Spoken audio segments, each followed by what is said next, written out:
Welcome to the Workplace Minute, powered by H3HR Advisors and sponsored by WorkHuman. Thanks for joining me for your quick briefing on what's important in the world of work. My name is Steve Boese. Today on the show, we're looking at retirement in America. What it looked like before the pandemic, what changed during those unprecedented years, and what's been happening since. Let's break it down. Before the COVID-19 pandemic, retirement in America followed a fairly predictable pattern. The share of Americans reporting themselves as retired was climbing slowly but steadily, driven largely by the aging of the baby boom generation. From 2008 to 2019, the retired share of the population increased from about 16% to just over 18%, with retirements rising about 0.2 of a percentage point each year.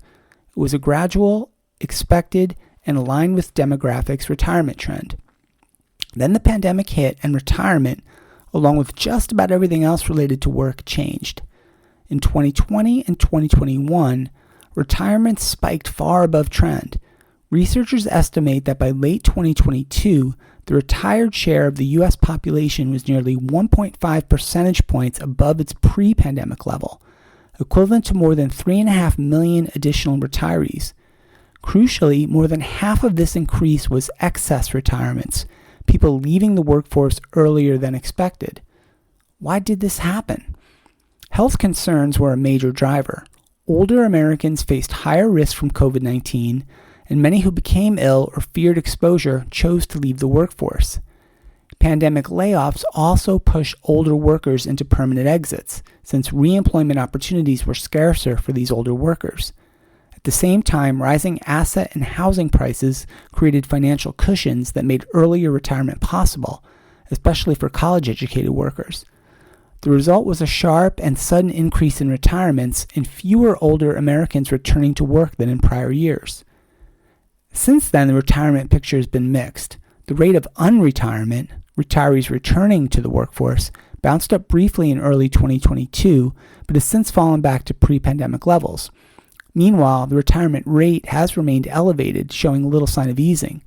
As of late 2022, excess retirement still accounted for about 1.6 million people.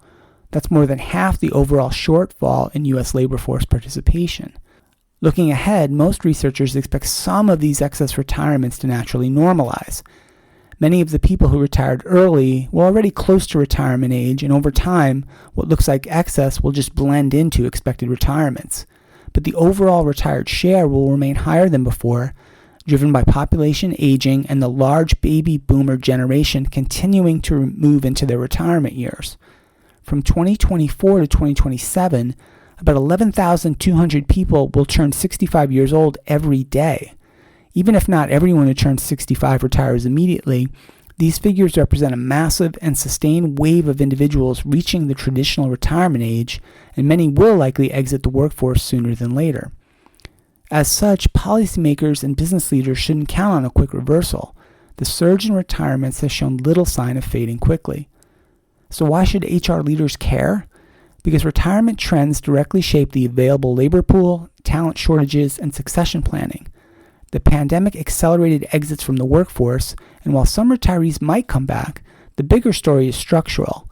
Companies will face tighter labor markets, knowledge loss as experienced workers leave, and growing pressure to rethink their workforce planning strategies.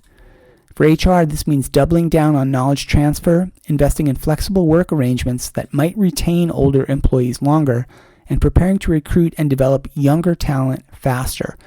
Retirement isn't just a personal milestone, it's a workforce challenge that has long-term consequences. That's it for the show today. Thanks so much for listening, and a big thank you to WorkHuman for supporting the Workplace Minute.